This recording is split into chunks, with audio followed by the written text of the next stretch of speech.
ఆగండి ఆగండి, అలా ఇంట్లోకి వెళ్ళిపోవడమేనా? ఒక నిమిషం ఆగండి, దేనికి? చెప్తా. జయమా, జయమా.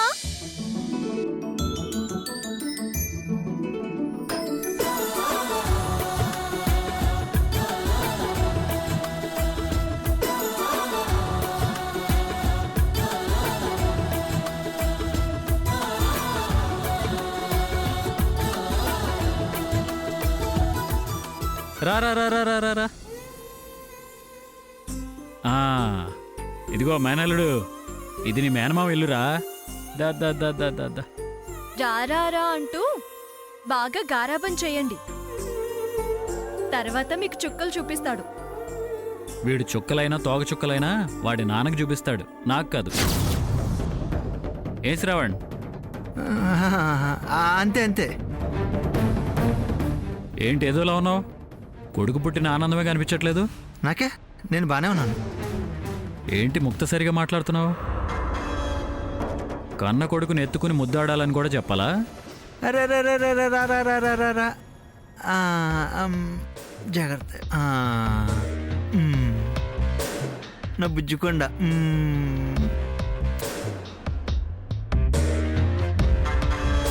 నువ్వు పుట్టకముందే నన్ను కొట్టించావురా. పెరిగే కొద్ది నా పరిస్థితి ఏంటో. తండ్రికి గండంగా పుట్టినట్టున్నారు నువ్వు. మావయ్య, నాకివ్వరు, నేను ఎత్తుకుంటాను. అయ్యో, ఏంటి శ్రవణ్ అదెలా ఎత్తుకోగలుగుతుంది? నేను ఎత్తుకుంటా. నీ మొహం ఎత్తుకుంటావులే గాని దూరం నుంచే వాడిని ఆడించాలి. బుజ్జి బాబు కదా, అర్థమైందా? మరి రోజు ఆడుకోవచ్చా? స్కూల్ నుంచి వచ్చాక రోజు ఆడుకోవచ్చు. భలే భలే. మావయ్య, ఇలా చూపించు.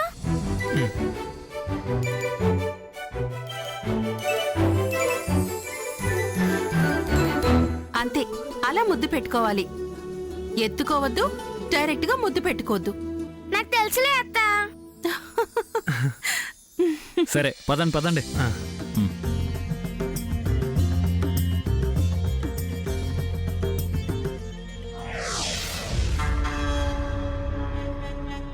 లేఖ, నువ్వు కాఫీ తాగుతూ ఉండు, ఈలోపు నేను వంట చేస్తాను.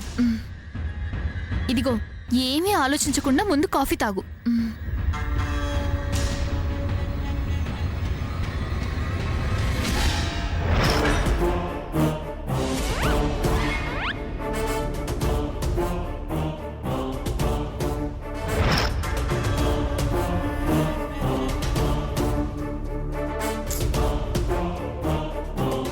నన్ను ఇంట్లోంచి తరిమేసి మీరంతా సంతోషంగా గడుపుతున్నారా? మేనల్లుడు పుట్టాడని సంబరంగా ఉన్నావా బావా? నీ మీద అంత మనసు పడ్డ ఈ మరదల్ని పొరుగు కన్నా హీనంగా చూస్తావా? ఎక్కడుందో ఎలా ఉందో అని జాలి దయ కూడా లేదు కదా, కనీసం ఫోన్ కూడా చేయలేదు. మేనల్లుడిని, చెల్లెల్ని, ఆ పనికి మొన్న పని మనిషిని చూసుకొని మర్చిపోతున్నావా? ఈ ముద్దు మురిపాల ఆనందాలతో ఎంతకాలం సంతోషపడతారో నేను చూస్తాను. ఎవరైతే నన్ను మెడ పట్టుకుని బయటికి గెంటారో వాళ్లే నా కాళ్ళు పట్టుకుని క్షమించమని అడిగేలా చేస్తాను. వస్తాను, తొందరలోనే వస్తాను. మీ సంతోషాలన్నీ చెరిపేస్తాను. ధరణి, నువ్వు చేసిన అవమానానికి ఖచ్చితంగా ప్రతీకారం తీర్చుకొని తీరుతాను.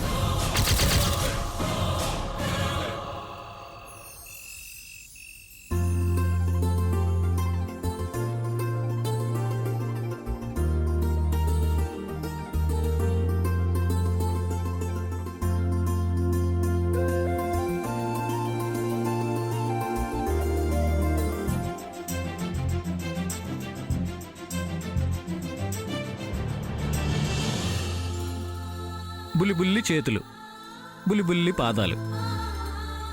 ఎంత ముద్దొస్తున్నాడో. నా మేనల్లుడికి అన్నీ నా పోలికలే ఉన్నాయి. మేనమావ పోలికలు వస్తే అదృష్టవంతులవుతారంట. ఆదిత్య గారి మేనల్లుడు అంటే అదృష్టవంతుడిగా కాకుండా ఎలా ఉంటాడు? వీడు వీడి బాబు పోలికలతో పుడతాడేమో అని భయపడ్డాను. పోలికలొస్తే ఎందుకు భయం? బుద్ధులొస్తే భయపడాలి గాని నాకు మాత్రం శ్రావణ్ బుద్ధులే వచ్చాయనిపిస్తుంది. వదినా పుట్టేటప్పుడే తల్లికి అడ్డం తిరిగాడు కదా, అందుకని అన్నా. అడ్డం తిరిగి అందర్నీ భయపెట్టాడు. వీడి నాన్న వీరికి అడ్డం తిరిగాడు. అడ్డం తిరిగినోడిని నేను దంచాను, వీడిని డాక్టర్సే తిన్నగా చేశారు. సరదాగా అన్నానులే, ఏమనుకోకు దీప్తి. నువ్వేంటో నాకు తెలీదా వదినా? సరే, పోలికలు వర్ణిస్తూ బుద్ధుల గురించి ఆలోచిస్తూ కూర్చున్నారు. రేపు వీడికి స్నానం చేయించాలి. ఆ విషయం ఆలోచించారా? అవును కదా. స్నానానికి ఆలోచించడం ఏముంది, పోసేద్దాం. ఏంటి పోసేది? నిలబెట్టి సబ్బు రుద్దుతారా? అనుభవం ఉన్నవాళ్లు పోయాలి. కాళ్ల మీద పడుకోబెట్టి నలుగు పెట్టి స్నానం చేయించాలి. అవన్నీ మీకొచ్చా? ఆ, అవన్నీ నాకెలా తెలుస్తాయి? ఎవరినైనా ఈవెంట్ వాళ్ళని కాంటాక్ట్ చేస్తారా? జోకా? ఈవెంట్ వాళ్ళు ఎందుకు? ముగ్గురు పిల్లల్ని పెంచిన అనుభవశాలి మా అత్తగారు సరస్వతీదేవి గారు ఉన్నారు కదా. తమరు ఆ పనిలో ఉండండి, నేను నా మేనల్లుడితో ఆడుకుంటాను. ఓహో, ఎంత మీ పోలికలతో ఉన్నా మరి ఇప్పటి నుంచే గారాబం చేయకండి. రేపు నెత్తికెక్కి దిగనంటాడు. దిగనంటే ఎత్తుకు తిరుగుతాను. తిరగండి తిరగండి, పాట పాడితే నెత్తి తడుస్తుంది.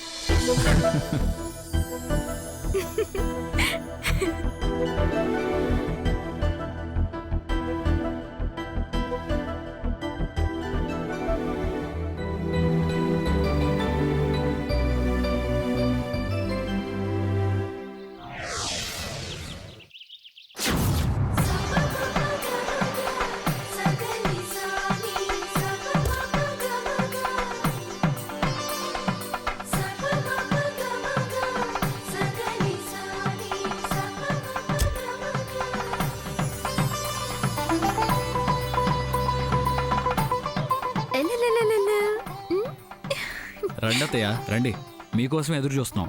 కారు పంపించారుగా, ఎదురు చూడడం ఎందుకు? త్వరగా మేనల్లుడికి స్నానం చేయాలన్న ఆత్రం ఆలస్యమైనట్టు ఫీలింగ్ కలిగిస్తుంది. నా ఆత్రం నాది, తమరికేంటి? నాకేం లేదు బాబు, మీ ఆత్రం మీదే. ఇందమ్మా, అప్పుడే బొమ్మలు కూడా తెచ్చారు, ఆడుకుంటాడా ఏంటి? ఎప్పుడైనా ఆడని పసిపిల్లాడు, ఉత్త చేతులతో ఎలా వస్తాం? ఆడిన నాళ్ళు నానమ్మ బొమ్మలతో ఆడుకుంటాడు. ఉన్నా పోయినా నన్ను తలుచుకుంటాడు. అయ్యో, అదే మాట అత్తయ్య గారు. మాట వరుసకమ్మా, అపశకునం అనుకోకు. శుభమా అని వీడికి బొమ్మలు తెచ్చి మాట అని మాట వరుసకే అంటావే. ఏదో అన్నాను లేవే, సాగదీకు, వదిలే. ఆ అత్తయ్య గారు, తొలి స్నానం చేయించి చక్కగా ఆశీర్వదించండి. కాకపోతే మీకు పరీక్ష. మా అమ్మాయికి అయిపోయాయి, ఇంకా నాకు మొదలా పరీక్షలు? కులగురువుల్ని, రాజవంశీయుల్ని ఎవరినైనా పిలిపిస్తున్నారా? అయ్యో, పరీక్షలంటే ఆ పరీక్షలు కాదు అత్తయ్య గారు.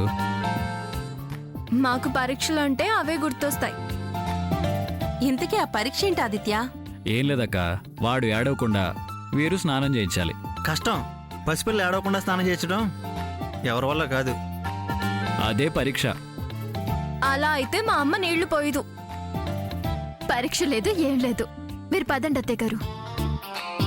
మేము రాజులవే, ముందే ఓటమి అంగీకరించడం ఎందుకు? ప్రయత్నం చేస్తాను అల్లుడు గారు. అది అత్తయ్య గారంటే, దేనికి వెనకాడరు.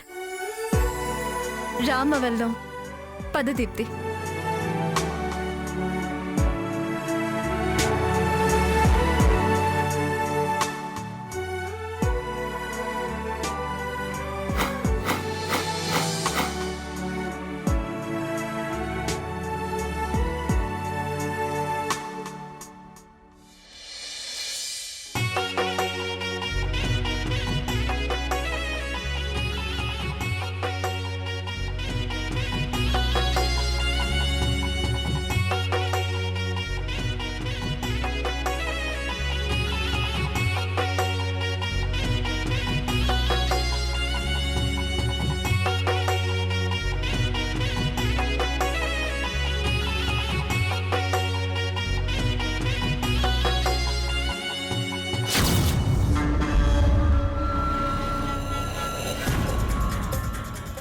నన్ను బయటికి తరిమేసి వాళ్ళంతా హ్యాపీగా ఎంజాయ్ చేయడం నేను తట్టుకోలేకపోతున్నాను.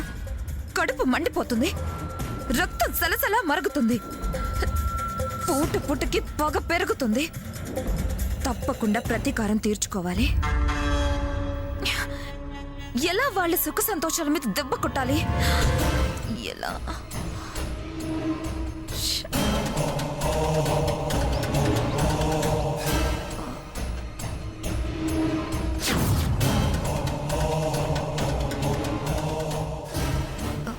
ఏంటి అలా ఉన్నావు?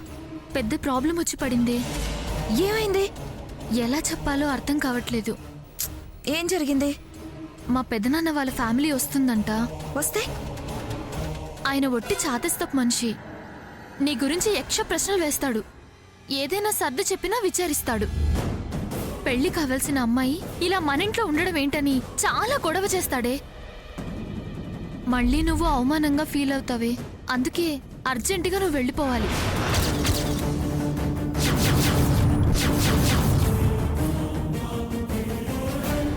వెళ్ళిపోవాలా? అవునే. అదేంటే? నేను రాను అంటే నువ్వే కదా బలవంతంగా తీసుకొచ్చావు. నా మాటకి ఎదురు లేదు లేక అని అన్ని మాటలు చెప్పి ఇప్పుడు ఇప్పుడు అర్ధాంతరంగా వెళ్ళిపోవాలంటున్నావు. నేనన్నది నిజమే.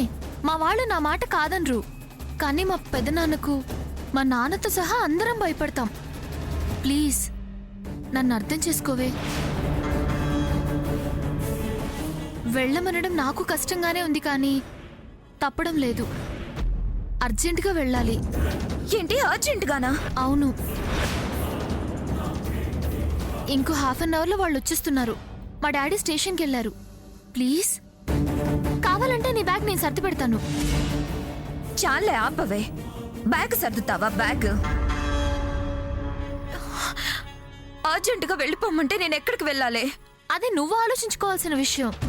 ఆ వేళ నేను పిలవకపోతే ఎక్కడికి వెళ్లేదానివో అక్కడికే వెళ్ళు. ఇక్కడ మాత్రం ఉండే ఛాన్సే లేదే. బాగా చెప్పావే. నమ్మొచ్చంచుడు. అది అది నేను చేసిన తప్పు.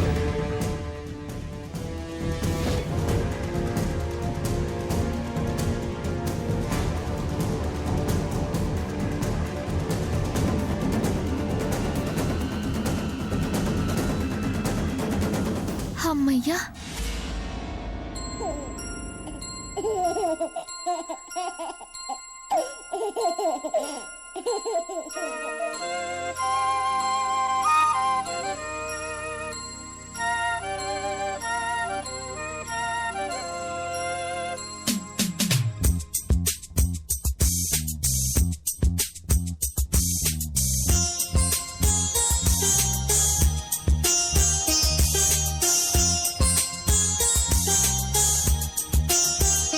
చిన్ని తండ్రి నిన్ను చూడగా వెయ్యి కళ్ళైన సరిపోవురా.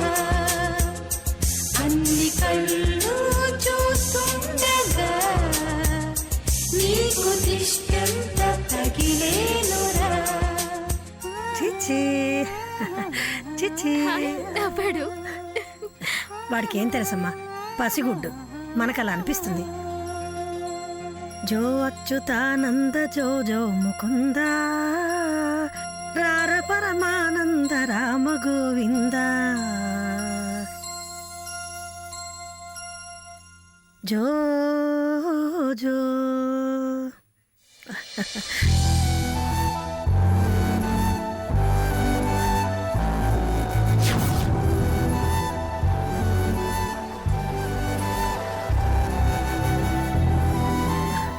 దీప్తి, ఇందా తీసుకో.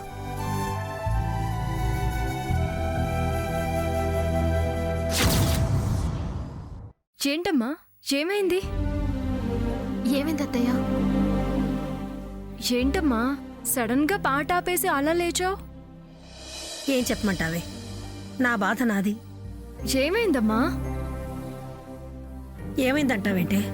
ఎవరి పిల్లలు వాళ్ళకి ముద్దు. మరి నా మనవడికి నా మనవరాలకి నేనెప్పుడు స్నానం చేయించాలి? సాంబ్రాణి పొగ వేయాలి, ఆడుకోవాలి, ఆనందపడాలి. మనసుకి చిన్న బాధ కలిగింది.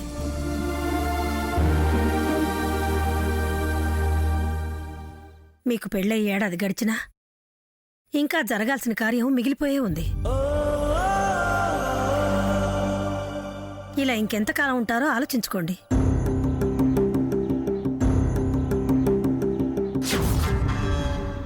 నాకు అమ్మమ్మ అని పిలిపించుకోవాలని ఆశగా ఉంది. నా మనవడం నా మనవరాలని గొప్పగా చెప్పుకోవాలనుంది.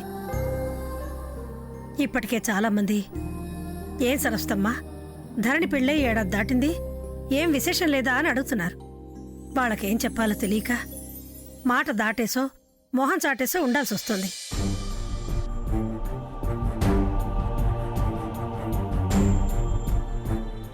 నాకు చెప్పాలనిపించింది చెప్పాను, తర్వాత మీ ఇష్టం. పడ్డ కష్టాలు పడ్డావు, తొలగిపోవాల్సిన పీడ తొలగిపోయింది. ఇంకా మీ నిర్ణయం మీదే ఉంది.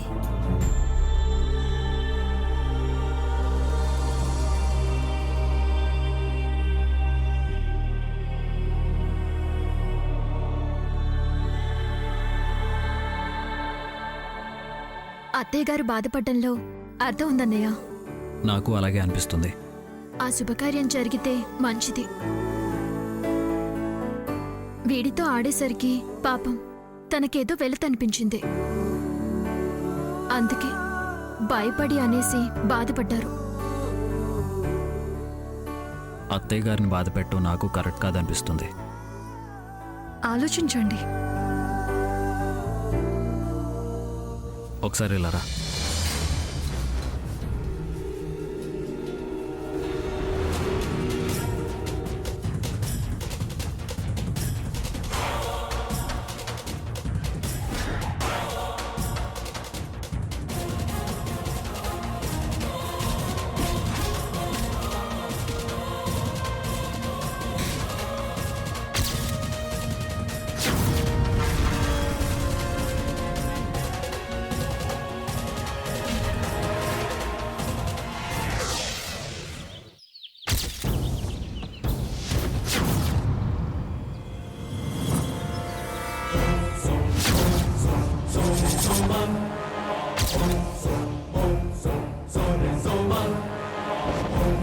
రామ్మా.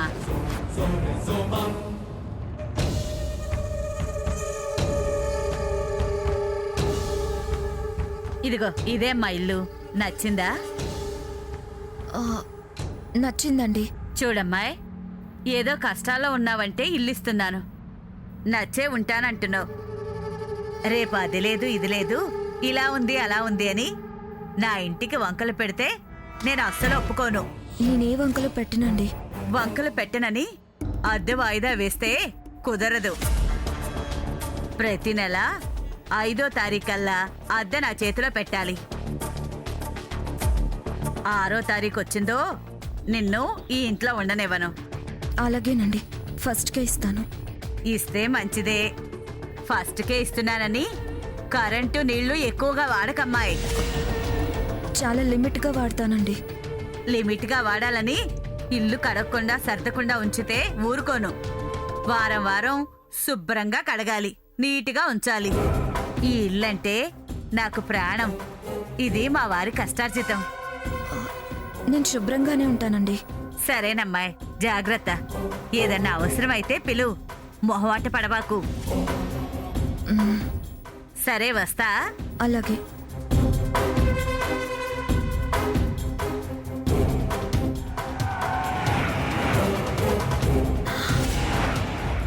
ఈ కొంపలోకి రావడమే నా కర్మ. ఈ బోడి ఇంటికి ఇన్ని కండిషన్స్.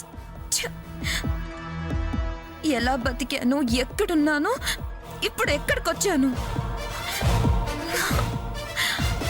నా బతుకు మీద నాకే అసహ్యం వేస్తుంది, విరక్తి కలుగుతుంది.